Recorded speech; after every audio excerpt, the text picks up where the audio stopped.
Alright, what's up guys? Welcome back to another review. If you missed it, on Monday we talked about the Bespin Duel, but today we're going to be talking about the Razor Crest, the Mandalorian's Bounty Hunter Transport. And the reason I just said that is because if you know, Lego actually, they got in trouble for calling the set the Razor Crest because that was actually copyrighted by a European company that made like a knockoff version of it.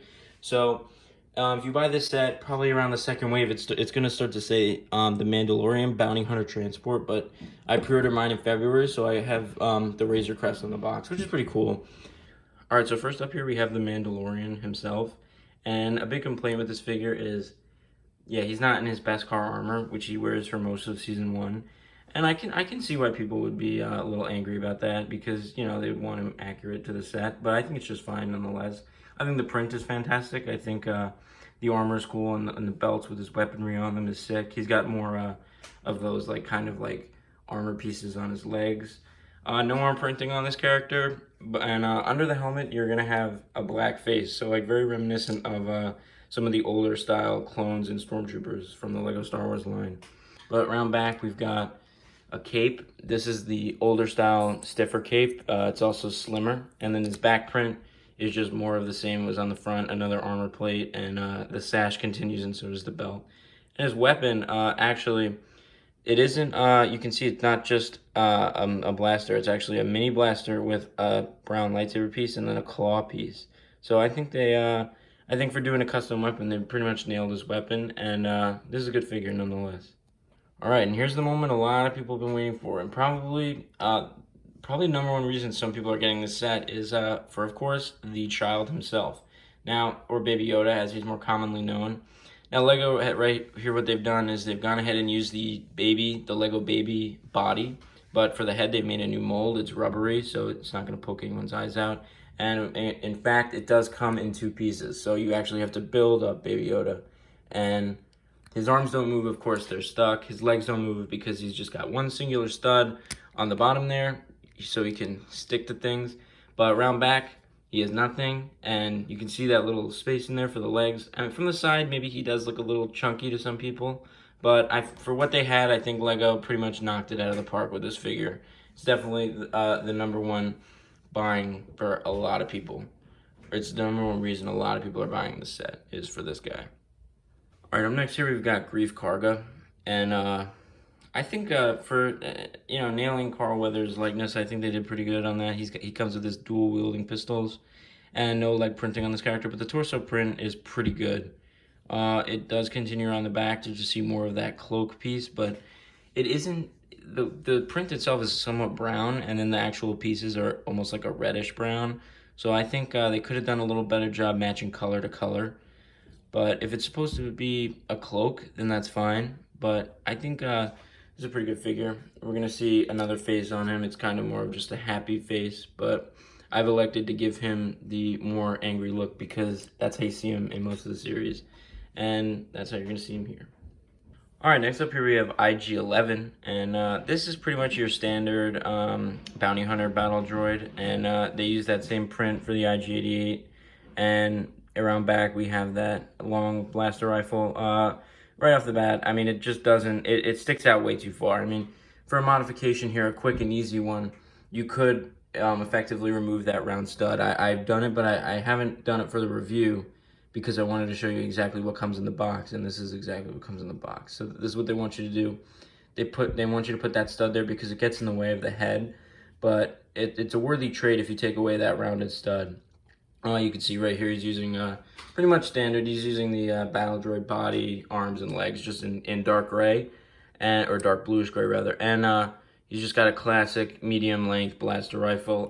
I mean, in the show you do see him spinning around, so it does kind of suck here to be limited. You can't even move his legs, but I mean, it's a necessary evil. If they're going to use the battle droid piece, that's what you're going to get. Alright, so I've gone ahead and removed that extra stud from the back, and you can see it does look better, right? It's closer to his body. It looks more believable. I think it just stuck out way too far before. And you can see you do kind of lose a little bit of mobility with that head, but when are you going to be moving that head anyway? So I think for anyone that cares about visually pleasing and most accurate, I think you should go ahead and remove that one stud. That's the one. But yeah, no, this is definitely a simple modification that can go a long way. All right, and then finally here for the Mandalorian Razor Crest figures, you get one Scout Trooper, and this is the most recent iteration of the Scout Trooper. So you got those black arms and the new helmet piece, and around the back it's just more the same. It's almost like his belt continues, and then he's got like a power pack almost, something like that. But the helmet is awesome. I think the printing on the helmet is fantastic. They really nailed that. And then under the helmet, no more angry clone face. Finally, Lego has finally phased the angry clone face out, and it is a great day for that. So these new stormtroopers, snow troopers, and the AT-AT are gonna be individual troopers now. So that's fantastic to see. Of course, no other face, because I don't think you would even be able to utilize the other face. But he does come with a pistol, just your blaster pistol standard. Leg printing is pretty good. Overall, I'd say this is definitely the best Scout Trooper Lego has put out to date. And here we have the Razor Crest itself. Now, this thing is it's so massive. The box, even though the box is huge, it doesn't do it justice. This thing is ginormous, and until you have it in hand, you really can't tell how big it is. But we're going to go ahead and just run through some of the play features. We're going to start up here at the canopy. Now, one gripe I have about this set is the canopy piece actually comes loose. So, like, when you open the box, this thing just falls out. And, well, mine's a little scratched up on the inside. It's not very noticeable, but I mean, you can kind of tell. It's just there are a few scratches on it. I've got most of them off, but this is actually a print. So there's no sticker here. You don't have to worry about these stickers like the A-Wing UCS, so that's good. In the cockpit here, the cockpit area, you have two seats. You could put the Mandalorian up front. You can put someone sitting behind him. All right, really quick, I just wanted to show you guys what the Mandalorian and Baby Yoda in the cockpit actually looks like. So you can see he's holding him on his hand. And this is the way I'd probably go about displaying the ship. I'd have him in there holding the baby, keeping him safe. Interesting how this piece clicks in. You're going to see these Technic like things, but you actually have clips, and it just clips right in like that. Pretty good. But we have to go over one more feature back here. And this thing, it actually just folds right out. And you can see these two Technic pins here. Or not pins, clips. And you can actually store weaponry there. So I think that's awesome. Get it out of sight, out of mind, tuck it back behind the ship itself. And as far as the exterior goes, we have just a few more things here. So these little grill pieces right here, these back grill pieces, actually activate your flick fire missiles. So if you go ahead and press down on these, the missile fires off. Same thing for the other side. And they're gone forever, out of my life. All right, and then the only other exterior thing I've got to show you is this awesome thing, this escape pod right here. And you can actually put a figure in there. I'm gonna demonstrate that right now. Before you actually put the figure in there, this is what the inside looks like. So you have those two jumper plates right there for the minifig's legs, for the back of the legs to go on. So like you couldn't fit like IG-11 in here or something. But yeah, here we have the Scout Trooper in there. And even with his weapon, he fits in there pretty good. So you can see his face poking out of the front. And I think they did the cool thing with these cone pieces. They look like boosters. And then around the back, nothing special. But overall, pretty solid build. I didn't know what it was until I was like halfway through. Oh, it was an escape pod. But it was good. It was cool. All right, let's go to the interior. All right, so for the interior here, I actually had to bring the camera down a little bit. So we got down here. So the way I think of the set is we have two parts, right? So we have the front and then the back, or the midsection. And these part with the blasters on them, these big guns, they actually, both sides, they come down to reveal a little room in the Razor Crest. And this side is the bedding for the Mandalorian, or if you want to put the child in there. All right, so I've gone ahead and put Grief Karga in there. He's kind of having a bad dream because he's not falling asleep very well. But yeah, he's got his guns branded while he's trying to fall asleep. So that could be why he's not falling asleep either. But yeah, pretty effective. You can just put, it even looks like a little pillow with that double cheese slope right there. All right, so now for the back area, you actually you can drop this whole, even with this corner piece, you can drop this whole piece down. And this side is actually the carbonite side. Oh, I forgot, you actually have a boarding ramp right here too. Or a little, it's somewhat like a boarding ramp. It looks, but you have the one in the back too. So I think this is just another piece. But back here, like I said, you actually have the carbonite area. If you watch the show, you know the Mandalorian is a bounty hunter, so he actually has to bring these guys in, and the only way you can bring them in is if they're in carbonite like this. So these are of course stickers. They're not going to go ahead and make a whole new piece like they did for Han Solo. Han Solo was just a special case, but they are different, so that's cool to see. two different guys, you don't want them to be the same guy because that would just be lazy on Lego's part. But yeah, no, cool for play, awesome. You know, you could bring in these guys, you could freeze them, you could pretend to freeze them and then put them in the ship.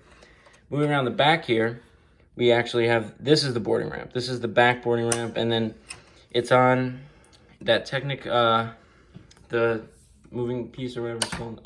But yeah, it's an effective enough boarding ramp. I mean, the studs are upside down, so you can't actually place figures on it. That's okay, though, because it works anyway. It goes down perfectly where it looks like at that perfect angle where minifigures can board right up into the hull of the ship. And we're going to get onto that soon, but we just have to cover the left side now. And on the left side, much like the right side, you have, like I said, the room in front and the room in the back. And the room in the front, and this time, is a spring-loaded shooter missile storage. And this is awesome to me to see because Lego always gives you that extra spring-loaded shooter or the spring-loaded missile, and you got nowhere to put it. You put it in your pocket while you're flying the ship around. That's not going to work. So, or it can't work, I guess. But this is awesome because it gives you a place to store the spring-loaded shooters. The only thing about this, and this wouldn't be any issue for a normal person, but since I'm a little different, this actually annoys me just a tiny bit because it's not in the middle. So a good modification would be, and I'll show you what this will look like, but I'm afraid to take this thing apart. But a good mod to make would be to take this black, these three black pieces with these clips on the side and move it up just one stud, because that way you can put the missile in the middle. And even if you try to put it like this is the only part of the spring-loaded shooter that's actually too small. So you can see right here, it does go in, it's like indented just a little bit, and that's not good because that means it can't clip there. So we have no choice but to either clip it really far up or really far behind. So I'm gonna go ahead and just clip it in. It's not a big detail, but it's effective. I think this room is awesome. Moving on, you have another boarding ramp on this side too, and these are all stickers. None of these are prints, except for this little control pad piece, which is a pretty standard piece. We've seen that on almost every Star Wars set. And if you have like a vehicle, you need to control it. But on this side, there's really nothing special. It's just the open side. And then one thing I really like about this set, and I think this is probably if there were any Star Wars set I could recommend to someone to buy right now, it would be this set, because one, it's humongous, it's awesome. I think $130 for this set is a perfect deal. But I love to see on a Lego set space utilization. I love to see on the inside, if it's a big ship like this is, like an AT-TE, a gunship, if you have the inside, or an AT even, if you have the inside space, use it. You know what I mean? Like, this looks perfect. You know, like, you have all that space on the inside to put figures in. You've got these panels to, you know, simulate play with. I think Lego really knocked it out of the park with this set. All right, so something I wanted to do for sets like this, like the Razor Crest is a perfect example. It's a ship. It has spring-loaded shooters. I basically want to do a firepower test, and I want to see how much power the ship can actually pack. So basically, we're going to test the weaponry on the ship. We're going to see what it has to offer, and we're going to see how it is in a battle. All right, so you can see right out there, I've set up the Scout Trooper that comes in the set. We're just going to go ahead and activate the right side spring-loaded shooter, and we're going to see what it can do. Yeah, look at that. All right, so that's an amazing shot. The ship, of course, it's a spring-loaded shooter. We know how they work. They pack a lot of firepower. But for a figure like this, is just a normal figure. I'm sure if you set up more of these guys, they can take them down. But yeah, no, the Razor Crest packs a serious punch in terms of firepower ability. And with the stored area, if you have more spring-loaded shooters from other sets you have, like every time you get a spring-loaded shooter set, they do give you an extra, so you could put your extras in here and then just make like a super powerful Razor Crest. All right, guys, that's gonna do it for this review. Remember, if you liked the video, drop a like, show the love, and I've got some more stuff planned early next week for you guys. Until then, it's gonna be Nick's Brick signing off for now. Thanks for watching, guys. See you.